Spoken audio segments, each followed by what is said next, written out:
Сұлтанмахмұт Торайғыров өмірбаяны. Ақын 28 қазан 1893 жылы қазіргі Қызылту ауданы Көкшетау облысында туылған. Арғын тайпасының Сүйіндік руының Айдабол бөлімінен шыққан. Торайғыровтың 2 жасында шешесі қайтыс болып, 6 жасына дейін әжесінің тәрбиесінде болған. Кейін әкесі 2 ұлымен Баянауылға көшіп, Торайғыр кентіне таяу жерге қоныстанған. Торайғыров алғаш әкесінен ескіше хат танып, 13 жасынан Мұқан Әбдірахман Тортай деген молдалардан дәріс алды. Өлеңге үйір, шығыс сюжеттер негізінде жырлар туындатқан Мұқан молда тәлімінің Торайғыровтың ақын ретінде қалыптасуына игі әсері болғанымен, Баянауылдық Әбдірахман молданың қаталдығы оның өлең шығарғаны үшін жас қаламгерді жазалауының, оның дін мен молдалар жайлы теріс көзқарасының қалыптасуына негіз болған.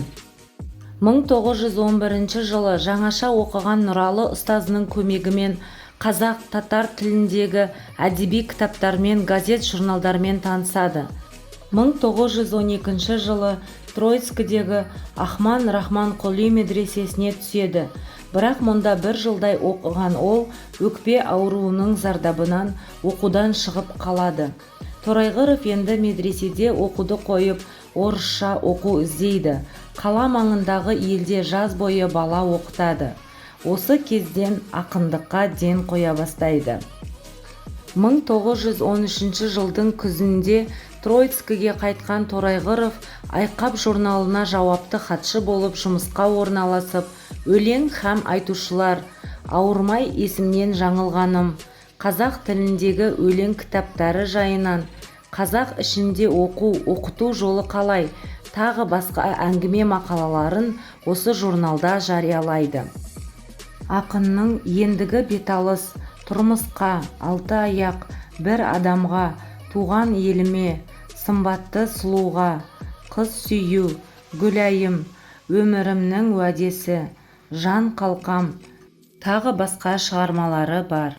1916 жылдың күзіне дейін әуелі Қатонқарағайда, кейін Зайсанда болады, орыс тілін үйренеді. 1916-17 жылдардың қысында Томскіде орысша оқиды. Өмірден көп қағажу көріп, қажыған ақын арманына жетіп көңілі көтеріледі. Шәкірт ойы өлеңінде қараңғы қазақ көгіне өрмелеп шығып күн болуды, мұздаған елдің жүрегін жылытуды армандайды.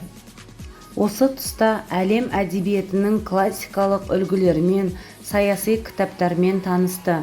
1917 жылы ақпан айындағы төңкерістен кейін Семейде жаңа құрылған Алаш партиясы мен Алашорда үкіметінің жұмыстарына қатысып, Алаш ұранын жариялады.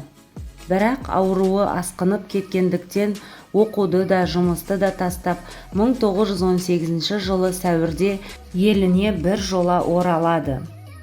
Осы тұста саяси философиялық әдебиетті Чернышевскийді көп оқиды.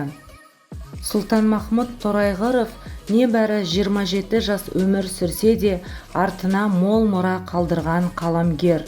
Ол ғұмырының қысқа болғанына қарамастан 5-6 поэма, ондаған мақала мен 2 роман жазған. Сонымен қатар ақынның мұрасында өлеңдері де баршылық. Реалист ақын Сұлтанмахмұт Торайғыровтың өлеңдері «Шығамын тірі болсам адам болып», «Шәкірт ойы», «Байлық», «Балалық күн», «Оқып жүрген жастарға», «Қызық қандай адамды қыздыратын», «Оқуда мақсат не», «Түспейді жазсам жазу қара тасқа», тағы басқа өлеңдері бар. Қараңғы қазақ көгіне өрмелеп шығып күн болам.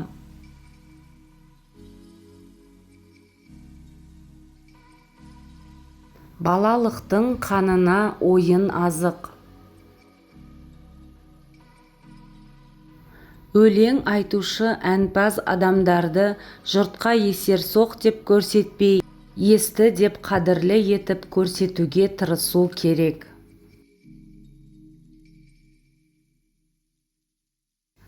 Өлең жыр көңілді түзететін машина.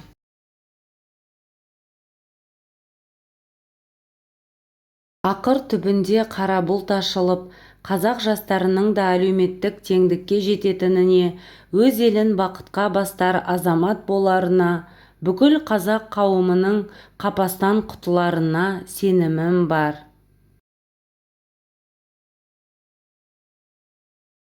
Сүйемін туған тілді, анам тілін, бесікте жатқанымда-ақ берген білім, шыр етіп жерге түскен минутымнан, құлағыма сіңірген таныс үнім.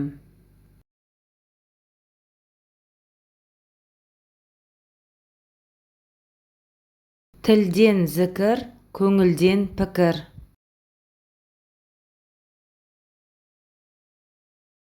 Адамның ең ұлы қасиеті бақытты болуға талпыну.